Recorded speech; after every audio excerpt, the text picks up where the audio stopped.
When we talk about global food security, our minds usually jump to images of massive cargo ships and complex supply chains. But what if the real story, the deeply human story, is unfolding right now in the fields? Today, we're diving deep into the global agrarian crisis, and what we're about to uncover might just change how you see the entire world economy. Okay, so let's get right into it. And to really understand what's at stake here, we're not going to start with some dry economic theory. Nope, we're starting on the ground with a fact that is as tragic as it is undeniable. 219,000. Just let that number sink in. According to official police records, that's how many farmers took their own lives in India in just 12 years. And let's be clear, our source material says this is just the tip of the iceberg, a devastating symptom of a much deeper crisis playing out across the entire global south. Which brings us to the fundamental question, right? We're living in an era where we hear about global economic growth and progress all the time. So how on earth can a crisis of this scale still be happening? The answer, it turns out, forces us to challenge some of the most powerful ideas in modern economics. To get to the bottom of this crisis, we first have to understand the big idea, the economic philosophy that was supposed to make all of this impossible in the first place. We're talking about the promise of free trade. At its heart is a theory from the economist David Ricardo called comparative advantage. It's a really elegant concept. If every country just focuses on what it can make most efficiently and then trades with everyone else, everybody wins. It's pitched as the ultimate win-win scenario. Or at least, that's how the theory goes. So you have this incredibly powerful, simple narrative. Open up your markets, specialize in what you're good at, trade freely, and just watch the prosperity roll in. And this isn't just some dusty idea in a textbook. For decades, this has been the actual playbook for massive institutions like the World Bank and the WTO.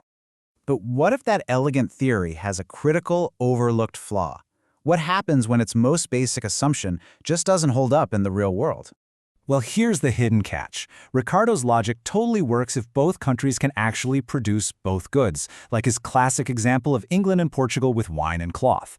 But what about, say, Germany and coffee? Germany simply cannot grow coffee.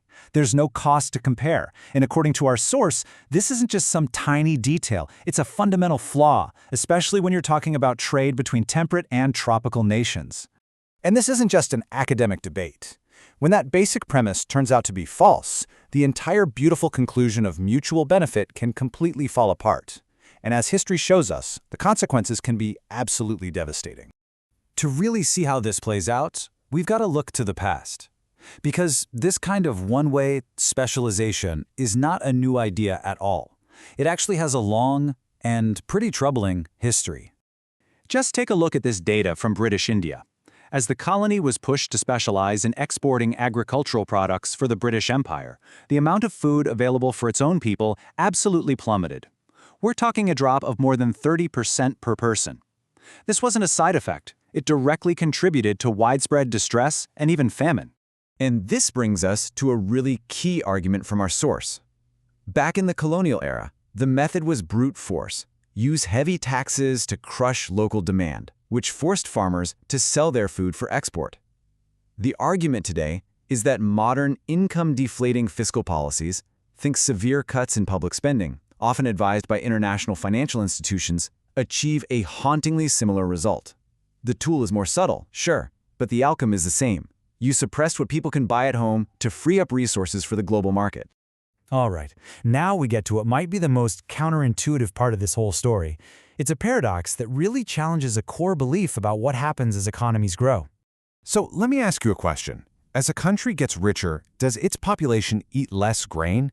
The conventional wisdom, the thing most economists would tell you, is yes. People diversify their diets, they move on from basic staples. But this assumption misses the bigger picture entirely. And here's why that assumption is wrong. While our direct use of grain, things like bread and rice, might level off, our indirect consumption absolutely explodes.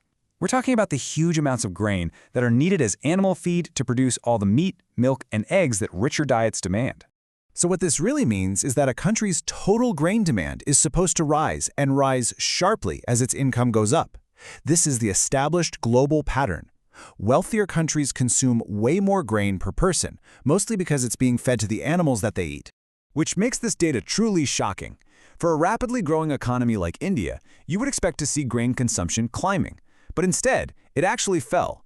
By 2007, India's per-person grain consumption had dropped below the average for both Africa and the world's least developed countries.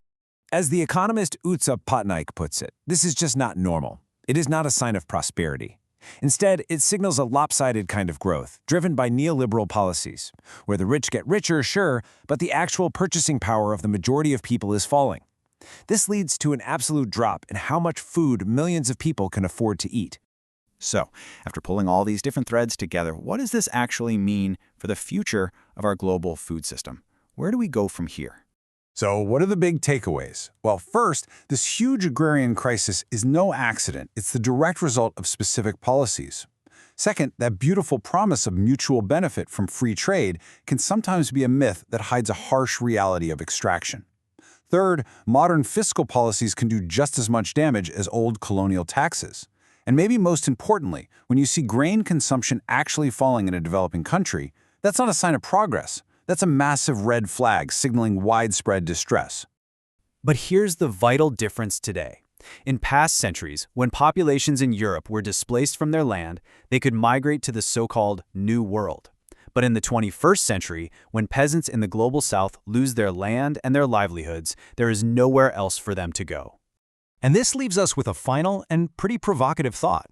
As farmers and peasants all around the world begin to turn from just passively suffering to actively organizing and resisting, we have to ask a fundamental question. What is the future of our food? Who really controls it? And whose needs is our global economy actually designed to serve?